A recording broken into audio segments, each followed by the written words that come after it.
یہ ایک بھائی نے سوال کیا کہ ہمارے علاقے میں گیس کا بڑا مسئلہ ہے، تو اگر غسل فرض ہو جاتا ہے تو اس صورت میں ہم کیا کریں؟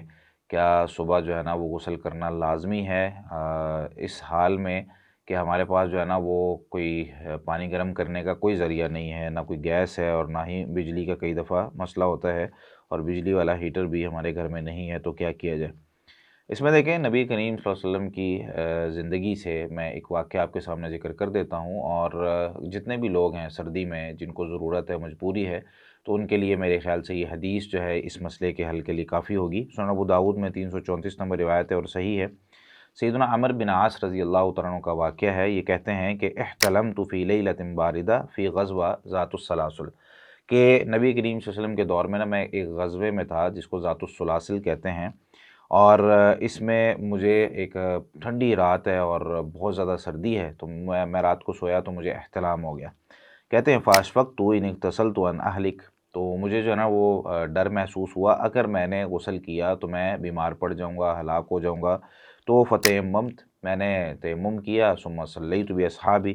پھر میں نے اپنے جو ساتھی تھے جو جن کے ساتھ میں غزوے میں تھا، تو میں نے ان کو نماز پڑھا دی، یعنی یہ بطور امام اس میں تھے، تو نماز میں نے پڑھا دی اور تیمم کیا۔ اچھا، اب صحابہ کرام جب واپس آئے تو انہوں نے فذکروا ذلک للنبی صلی اللہ علیہ وسلم، انہوں نے نبی کریم صلی اللہ علیہ وسلم کے لیے یہ ذکر کیا کہ بھائی عمر بن عاص رضی اللہ تعالیٰ عنہ نے ہمیں نماز پڑھا دی بغیر جو ہے نا وہ غسل کیے اور تیمم کر کے۔ تو نبی کریم صلی اللہ علیہ وسلم نے ان سے پوچھا یا عمر صلیت باصحابک وانت جنب، آپ نے اپنے ساتھیوں کو نماز پڑھا دی جنبی حالت میں، یعنی آپ پر غسل فرض تھا، آپ نے غسل نہیں کیا؟ تو کہنے لگے کہ میں نے پورا قصہ ان کو بیان کیا، یا رسول اللہ سردی بہت تھی تو مجھے تو بہت زیادہ ٹھنڈ لگ رہی تھی، تو مجھے ڈر تھا کہ اگر میں غسل کرتا تو بیمار ہو جاتا یا ہلاک ہو جاتا۔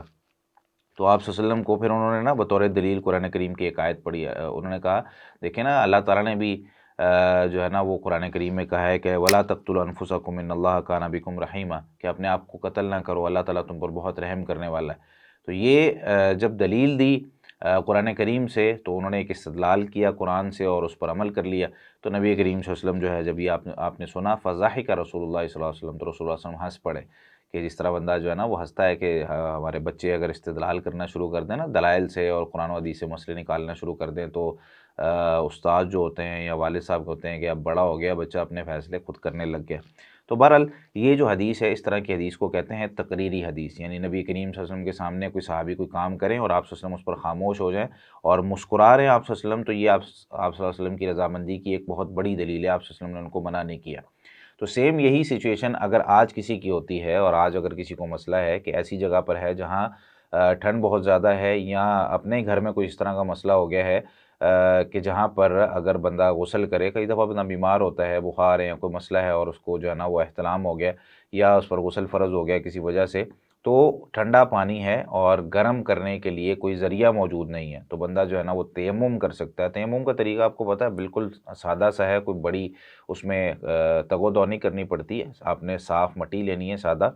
اور اس پہ اس طریقے سے ہاتھ مارنے، اور ہاتھوں پہ جو مٹی لگے گی اس کو آپ پھونک مار کے یا جو ہے نا وہ ہاتھ سے اس طریقے سے جھاڑ کے ہاتھوں کے بیک سائڈ پہ اور اپنے چہرے پہ اس کو مل لینا ہے۔ تو یہ تیمم کا طریقہ ہے۔ اس میں منہ میں کئی لوگ جو ہے نا وہ کر رہے ہوتے ہیں جیسے وضو کرنا ہوتا ہے اس طریقے سے، یا پورے بازوؤں پہ یا پاؤں پہ، ایسا کچھ نہیں ہے، یہ جسٹ تھوڑا سا اس طریقے سے تیمم کا طریقہ نبی صلی اللہ علیہ وسلم نے واضح طور پر ہمیں